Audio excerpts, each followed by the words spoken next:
امام ابن قیم رحمہ اللہ فرماتے ہیں کہ شیطان انسان کے اوپر دو طریقوں سے حملہ کرتا ہے۔ شیطان انسان کے اندر دو طریقوں سے داخل ہوتا ہے،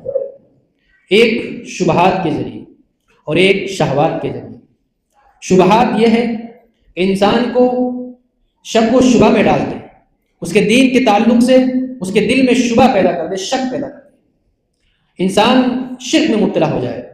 انسان بدعت کے اندر مبتلا ہو جائے، اس کے دین میں شک ڈال دے، وہ انسان دین سمجھ کر کے ایسا کام کرے جو دین کا حصہ نہیں ہوتا، دین کے تعلق سے اس کو گمراہ کر دے، یا ایک دیندار کے دل میں شک پیدا کر دے اللہ کے بارے میں، اس کے رسول کے بارے میں، وہ انسان تردد کا شکار ہو جائے قیامت کے بارے میں، جنت اور جہنم کے بارے میں۔ دوسرا طریقہ یہ ہے کہ ایک انسان کا ایمان مضبوط ہو، جب شیطان ہار جاتا ہے اور اس پر حملہ نہیں کر پاتا اس کے دین کے تعلق سے، شبہات کے تعلق سے، تو دوسرا طریقہ اپناتا ہے جس کو شہوات کہا جاتا ہے۔ انسان کی خواہشات کے ذریعے سے انسان کو گمراہ کرتا ہے۔ جب شیطان حملہ نہیں کر پاتا تو شیطان یہ سوچتا ہے کہ جو میرا حملہ ناکام ہو گیا ہے، جو کام میں نہیں کر پایا وہ انسان کی خواہشات کر لیں گے۔ انسان کے اندر اللہ نے جو خواہشات رکھی ہے، ان خواہشات کے ذریعے سے شیطان حملہ کرتا ہے اور اس کو گمراہ کرنے کی کوشش کرتا ہے۔ آج کے اس خطبہ جمعہ کے اندر میں آپ کے سامنے یہی دوسری چیز جو خواہشات ہے، اس کے تعلق سے اسلام کا کیا نظریہ ہے، اسلام خواہشات کے تعلق سے کیا کہتا ہے، یہ آپ کے سامنے پیش کرنے کی کوشش کروں گا۔ میرے بھائیوں، خواہشات اللہ رب العالمین نے انسانوں کے اندر رکھی ہے۔ اللہ نے خواہشات انسانوں کے اندر پیدا کی، بطور آزمائش انسان میں اللہ رب العالمین نے خواہشات ڈالی ہیں، اور ان خواہشات کے ذریعے سے اللہ رب العالمین آزمانا چاہتا ہے اور اس کے حدود متعین کی کہ اس حد تک تم ان خواہشات کو پورا کرو گے، اس سے آگے جاؤ گے، اس حد سے تجاوز کرو گے تو تمہاری دنیا بھی برباد ہوگی اور تمہاری آخرت بھی برباد ہوگی۔ زُيِّنَ لِلنَّاسِ حُبُّ الشَّهَوَاتِ مِنَ النِّسَاءِ وَالْبَنِينَ وَالْقَنَاطِيرِ الْمُقَنطَرَةِ مِنَ الذَّهَبِ وَالْفِضَّةِ وَالْخَيْلِ الْمُسَوَّمَةِ وَالْأَنْعَامِ وَالْحَرْثِ۔ اللہ نے کہا کہ انسانوں کے لیے اللہ رب العالمین نے خواہشات کی محبت کو مزین کر دیا ہے۔ انسان کے دلوں کے اندر یہ خواہش ہوتی ہے کہ انسان کے پاس ایک اچھی خوبصورت بیوی ہو، انسان کی خواہش ہوتی ہے کہ اس کے پاس اولاد ہو، انسان کی خواہش ہوتی ہے کہ اس کے پاس مال و دولت کے انبار ہو، انسان کی خواہش ہوتی ہے کہ انسان اچھا کھائے، اس کے پاس کھانے پینے کی طرح طرح کی جو ہے مشروبات اور معقولات ہو، انسان یہ چاہتا ہے۔ انسان کی خواہش ہوتی ہے کہ اس کے رہنے کے لیے اچھا گھر ہو، کھیتی باڑی کا سلسلہ ہو۔ یہ سب اللہ رب العالمین نے انسانوں کے اندر ڈالی ہے، اور انسان ان خواہشات سے استفادہ کرے، ان کو استعمال کرے۔ اللہ نے نہیں روکا، اللہ نے استعمال کرنے کے لیے انسان کو کہا ہے کہ ان خواہشات کا استعمال کرو، بلکہ یہی خواہشات انسان کی عبادت بن جاتی ہے۔ یہ خواہشات انسان کے لیے بہت مقام، بہت جگہوں پر عبادت بن جاتی ہے۔ دو واقعہ میں آپ کے سامنے پیش کروں گا۔ ایک مرتبہ اللہ کے نبی صلی اللہ علیہ وسلم صدقات کے تعلق سے ذکر کر رہے تھے۔ کل تکبیرۃ صدقہ، ہر تکبیر صدقہ ہے۔ کل تسبیحۃ صدقہ، ہر تسبیح صدقہ ہے۔ اللہ کے نبی صلی اللہ علیہ وسلم نے کئی چیزیں گنوائی کہ فلاں چیز صدقہ ہے، فلاں چیز صدقہ ہے۔ پھر آخر میں اللہ کے نبی نے ایک بات کہی، وفی بدی احدکم صدقہ، تم جو اپنی بیوی کے پاس آتے ہو، ملاقات کرتے ہو، وہ بھی صدقہ ہے۔ صحابہ کرام نے سوال کیا، قالوا یا رسول اللہ، صحابہ کرام پوچھنے لگے، ایاتی احدنا شہوتہ، کہ کوئی انسان اپنی بیوی کے پاس اپنی خواہش پوری کرنے کے لیے آتا ہے، اپنی ضرورت پوری کرنے کے لیے آتا ہے، تو وہ بھی کیسے صدقہ ہے؟ کیا اس میں بھی اس کے لیے اجر ہے؟ اللہ کے نبی صلی اللہ علیہ وسلم نے فرمایا، ارأیتم لو وضعها، کیا تم نہیں جانتے کہ اگر وہ خواہش حرام ذریعے سے پوری کرتا، حرام طریقے سے پوری کرتا، تو کیا اس پر اس کا بوجھ نہیں ہوتا؟ کیا اس کو اس کا گناہ نہیں ملتا؟ اگر اس کو گناہ ملتا تو اگر وہ حلال طریقے سے اپنی خواہش پوری کر رہا ہے، حلال طریقے سے اپنی ضرورت پوری کر رہا ہے، تو اس کے لیے اس میں ثواب ہے، اس کے لیے اس میں اجر ہے۔ یہ خواہشات اگر حلال طریقے سے اسلام کے حدود میں رہ کر کے پوری کی جائے تو اس میں ہمارے لیے ثواب ہے۔ اللہ کے نبی صلی اللہ علیہ وسلم کے پاس سے ایک شخص گزرتا ہے، صحابہ کرام دیکھتے ہیں، صحابہ کرام کی نظر اس شخص پر پڑتی ہے، بڑا ہٹا کھٹا تندرست آدمی ہے۔ صحابہ کرام دیکھ کر کے کہتے ہیں، لو کان ھذا فی سبیل اللہ، اگر یہ شخص اللہ کی راہ میں جہاد کرے تو کیا ہی اچھا ہو، کیونکہ یہ شخص ہٹا کٹا تندرست آدمی ہے۔ ہر شخص سے وہی امید کی جاتی ہے جس کی صلاحیت اس کے اندر ہو۔ ایک ڈاکٹر سے یہی امید کی جائے گی کہ وہ ایک میڈیکل کے اوپر بیٹھ کر یا کسی ہاسپٹل میں بیٹھ کر کے کام کرے، اس سے یہ امید نہیں کی جائے گی کہ وہ بکریاں چرائے یا کوئی اور کام کرے۔ جس کے اندر اللہ نے جو صلاحیت دی ہے اس سے وہی امید کی جاتی ہے کہ وہ اس صلاحیت کا استعمال کر کے وہ کام کرے۔ صحابہ کرام نے بھی وہی کہا، یہ ہٹا کٹا تندرست آدمی ہے، جہاد کا وقت ہے، اگر جہاد کے لیے نکل جائے تو کیا ہی اچھا ہوگا۔ اللہ کے نبی صلی اللہ علیہ وسلم فرمایا لو یسعا، اگر یہ شخص اپنے گھر سے نکلا ہے اور اس لیے نکلا ہے کہ اپنی اہل و عیال کے لیے، اپنی بیوی بچوں کے لیے روزی کمائے، تو اس میں بھی اس کے لیے اجر ہے، اس میں بھی اس کے لیے ثواب ہے۔ اگر یہ اس نیت سے نکلا ہے کہ اپنی بیوی کے لیے روزی کما کر کے اپنے بچوں کا پیٹ پالے، تو یہ بھی اس کے لیے صدقہ ہے، اس میں بھی اس کے لیے اجر ہے۔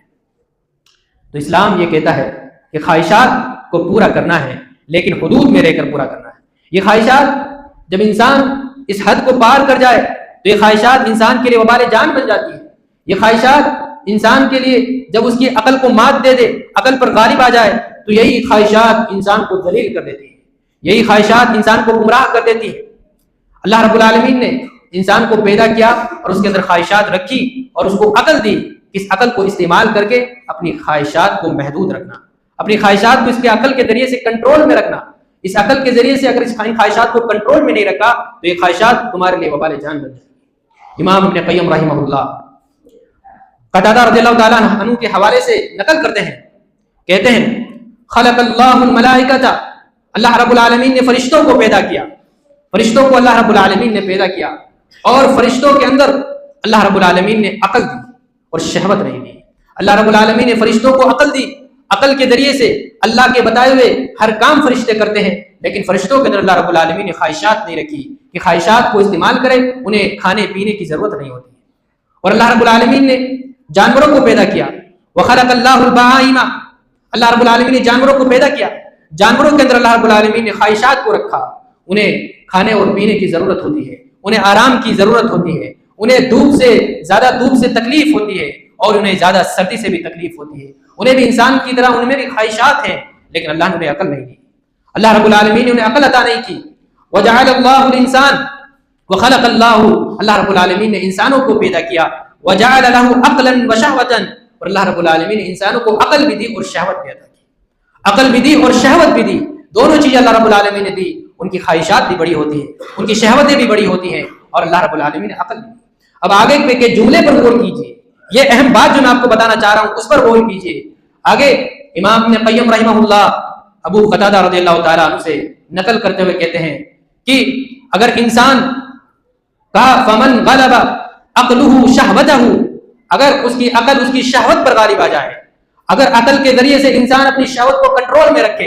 انہی حلال ذرائع کو استعمال کر کے اپنی شہوت کو پورا کرے، عقل کا استعمال کرے کہ کس حد تک ہمیں اپنی شہوت کو اور اپنی خواہشات کو پورا کرنا ہے، فَهُوَ مَعَ الْمَلَائِكَةِ، تو وہ انسان فرشتہ بن جاتا ہے، وہ انسان اللہ کا نیک بندہ بن جاتا ہے۔ کیوں؟ کیونکہ اللہ نے اسے عقل دی اور تمہیں بھی عقل دی، تمہارے اندر خواہشات رکھی، ان خواہشات کو اپنے عقل کے ذریعے سے کنٹرول میں رکھو، ان خواہشات کو اپنے عقل کے ذریعے سے محدود رکھو۔ آگے فرماتے ہیں فَمَنْ غَلَبَتْ شَهْوَتُهُ عَقْلَهُ، لیکن جس کی شہوت اس کی عقل پر غالب آ جائے، جس کی خواہشات اتنی بڑی ہو، عقل سے سوچتا نہیں ہے، دماغ سے سوچتا نہیں ہے مجھے اپنی خواہشات پوری کرنی ہے، میرے اندر جو خواہشات ہے مال و دولت کمانے کی، چاہے وہ حرام طریقے سے کیوں نہ ہو، میرے اندر جو خواہش ہے مجھے پوری کرنی ہے، عقل بھی اس کی اجازت نہیں دیتی کہ تم کسی کو دھوکہ دو، تم کو بھی کوئی دھوکہ دے سکتا ہے تو تم پر کیا بیتتی ہے، عقل بھی کہتی ہے، عقل بھی یہ کہتی ہے کہ تم زنا نہ کرو، کیونکہ جس سے تم زنا کر رہے ہو وہ بھی کسی کی بیوی ہے، کسی کی بیٹی ہے، کسی کی بہن ہے، تمہارے ساتھ تمہاری بہن بیٹیوں کے ساتھ یہ کیا جائے گا تو کیا تم گوارا کرو گے؟ عقل بھی اس کے خلاف ہے، عقل بھی یہ کہتی ہے کہ دنیا میں امن و امان قائم رہنا چاہیے، انسان جھوٹ بول کر کسی کو دھوکہ نہ دے، یہ دھوکہ تمہارے ساتھ کیا جائے تو تمہارے اوپر کیا بیتتی ہے، تم پر ظلم کیا جائے تم پر کیا بیتتی ہے، عقل اس کے خلاف ہے۔ عقل بھی یہ گواہی دیتی ہے کہ دنیا اگر قائم رہے تو اس عقل اور امن کے ساتھ قائم رہے، لیکن جس کی عقل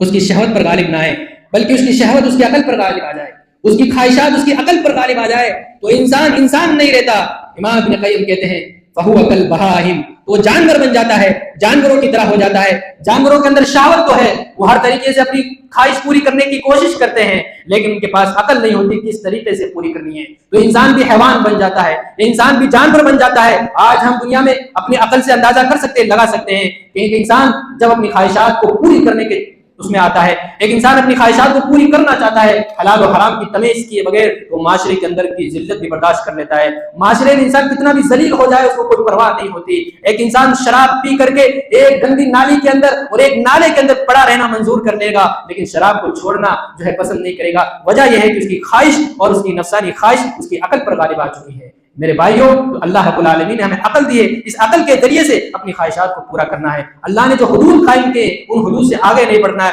اس حد میں رہ کر کے اپنی خواہشات کو پورا کرنا ہے۔ اللہ رب العالمین نے ہمیں عقل دی ہے۔ دوسری چیز، ان خواہشات کو کنٹرول کرنے کے لیے اللہ رب العالمین نے جو ہمارا خالق و مالک ہے، جس نے ہمیں عقل بھی دی اور عقل کے ساتھ ساتھ ہمیں ایک قانون بھی دیا، قانون اسلام دیا ہے، قانون دین دیا ہمیں۔ جس نے ہمیں پیدا کیا اس نے ہمیں یہ قانون دیا، اس قانون کے مطابق زندگی گزارو۔ جو تمہارا پیدا کرنے والا ہے وہ جانتا ہے کہ تمہارے اندر جو خواہشات ہے، جو ضروریات ہے، اس دین پر عمل کرتے ہوئے پوری بھی ہو جائے گی، اور تم اس دنیا کے اندر اپنے خواہشات کو پوری کرتے ہوئے آرام کے ساتھ زندگی گزار سکتے ہو۔ اور اگر تم نے حدود اللہ کو پامال کیا، اللہ کے احکامات کو پامال کیا، اللہ نے جو دین اور قانون تمہیں دیا ہے اس قانون کی اگر دھجیاں اڑائی تو تمہارا دین بھی خطرے میں آ جائے گا اور تمہاری دنیا بھی خطرے میں آ جائے گی۔ آج ہم دیکھتے ہیں جو دین پر عمل نہیں کرتے، اسلام نے سود سے روکا ہے۔ آج ہم گھر تباہ ہوتے ہوئے دیکھ رہے ہیں، اپنی آنکھوں سے دیکھ رہے ہیں کہ کس طرح سود خوروں کے گھر تباہ ہو رہے ہیں، جو سودی لین دین کرتے ہیں ان کے گھر کیسے خطرے میں آ چکے ہیں۔ میرے بھائیوں، اسلام نے جو قانون دیا ہے وہ عین فطرت کے مطابق دیا ہے۔ جو اسلام کی دھجیاں اڑائے، جو اسلام کے بتائے ہوئے قانون کو چھوڑے گا، اس دنیا میں ذلیل ہو جائے گا، اس دنیا میں وہ خطرے میں آ جائے گا، اس کی عزت بھی جائے گی اور اس کا دین بھی خطرے میں آ جائے گا۔ بہت ساری چیزیں ہم معاشرے میں دیکھ سکتے ہیں، بہت ساری چیزیں ہیں جسے اسلام نے روکا ہے۔ انسان ان چیزوں میں داخل ہو جائے تو وہ دنیا کے اندر بھی ذلت کی زندگی گزارتا ہے اور آخرت کے اندر بھی جو ہے ذلت کی زندگی گزارتا ہے۔ اللہ نے سود سے روکا ہے، اس کی بڑی حکمت ہے۔ یہ پیسہ تمہارا نہیں ہے جو تم ان سے لے رہے ہو، تم پیسوں کے بدلے پیسے لے رہے ہو، اس کے ذریعے سے غریب غریب ہوتا جا رہا ہے اور امیر امیر ہوتا جا رہا ہے۔ لوگوں کے گھر بک جا رہے ہیں۔ ایک چھوٹی سی جھوپڑی تھی، اچھی سی زندگی گزار رہے تھے، لون لے کر کے خواہشات اس کی جاگی، اس کی خواہش نے کہا کہ مجھے یہ کرنا ہے، مجھے لون لینا ہے، مجھے سود لے کر کے اپنی بچی کے شادی کے اندر خوب خرچہ کرنا ہے، تمام لوگوں کو کھلانا ہے، مجھے اچھا مکان بنانا ہے۔ اللہ نے اچھی زندگی عطا کی تھی، اللہ نے کہا تھا تمہاری ضروریات پوری ہو رہی ہے، دو ٹائم کھانا مل رہا ہے، رہنے کے لیے مکان ہے، لیکن انسان کی خواہش ہے، بس خواہش ہے کہ مجھے اچھی بلڈنگ کھڑی کرنی ہے، لوگوں کو دکھانا ہے، مجھے اپنی بیٹی کی شادی میں جو دنیا بھر کا دہیج دینا ہے، لوگوں کو دکھانا ہے۔ اس خواہش کے چکر میں دین نے بھی روکا، عقل نے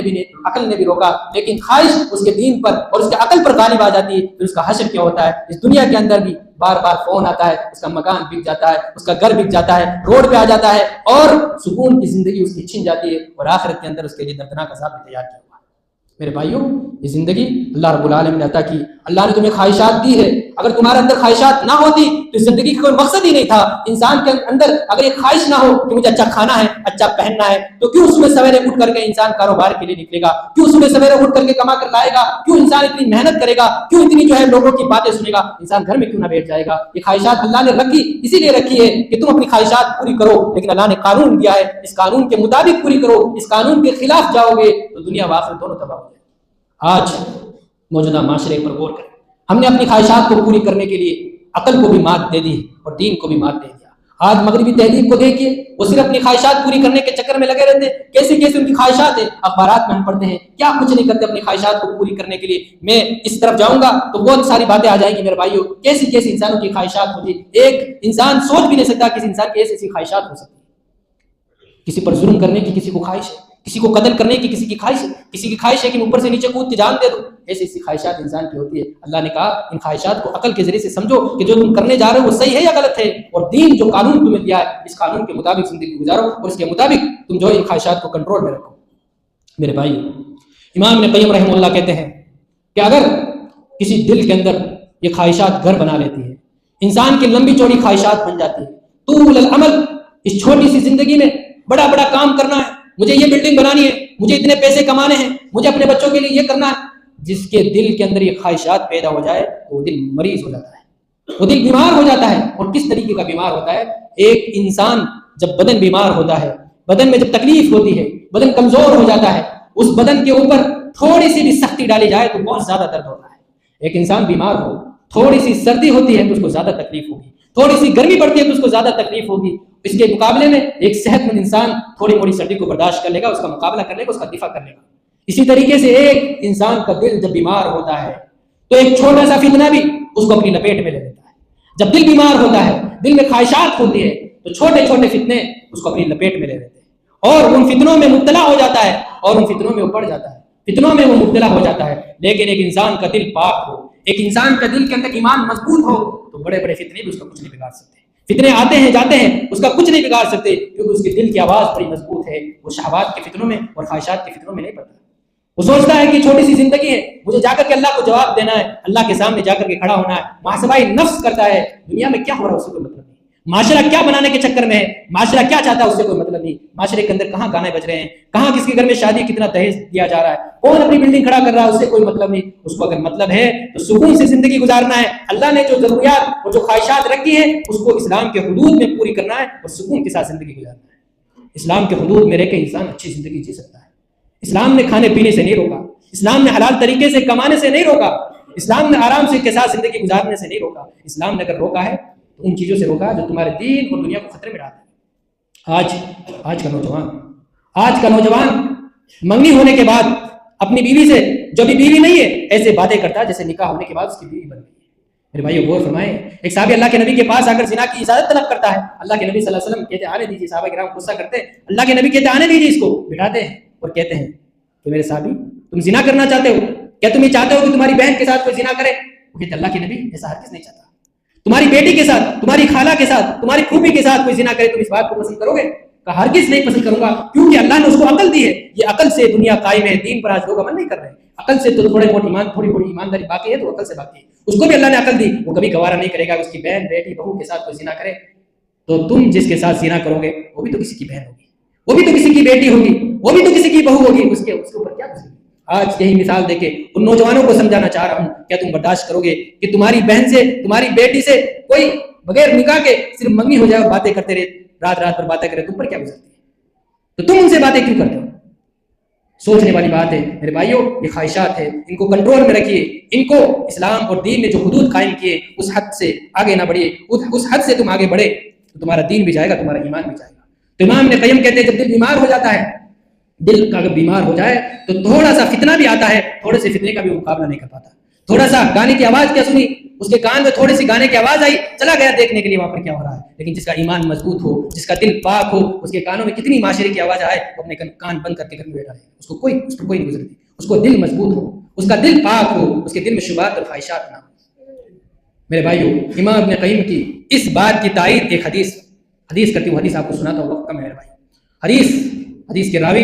حذیفہ بن یمان رضی اللہ تعالیٰ عنہ۔ کون حذیفہ؟ وہ حذیفہ جو یہ کہتے ہیں کہ لوگ اللہ کے نبی صلی اللہ علیہ وسلم سے سوال کیا کرتے تھے، ثواب کس چیز میں، اور طرح طرح کے سوال کرتے تھے،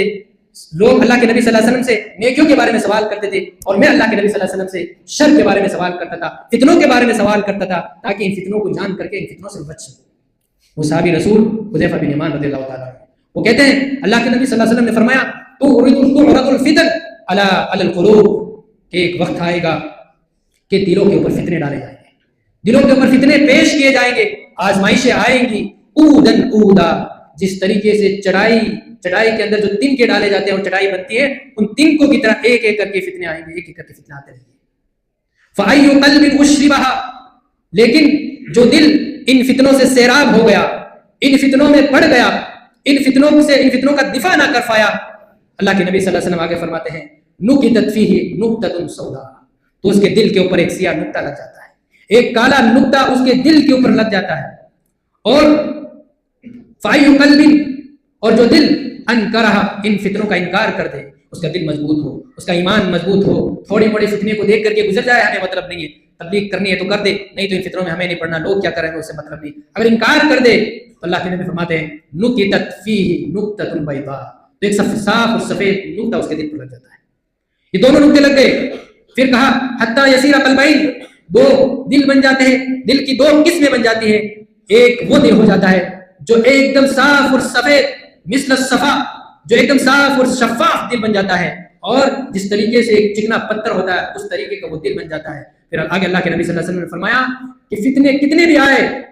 فتنوں کا اثر اس کے دل پر نہیں ہوتا، جب تک ما دامت السماوات والارض، جب تک دنیا آسمان اور زمین قائم ہے تب تک فتنے اس کا کچھ نہیں بگاڑ سکتے، فتنوں کا اثر اس کے دل پر نہیں ہوتا، اس کی زندگی پر نہیں ہوتا۔ لیکن وہ کالا نقطہ والا،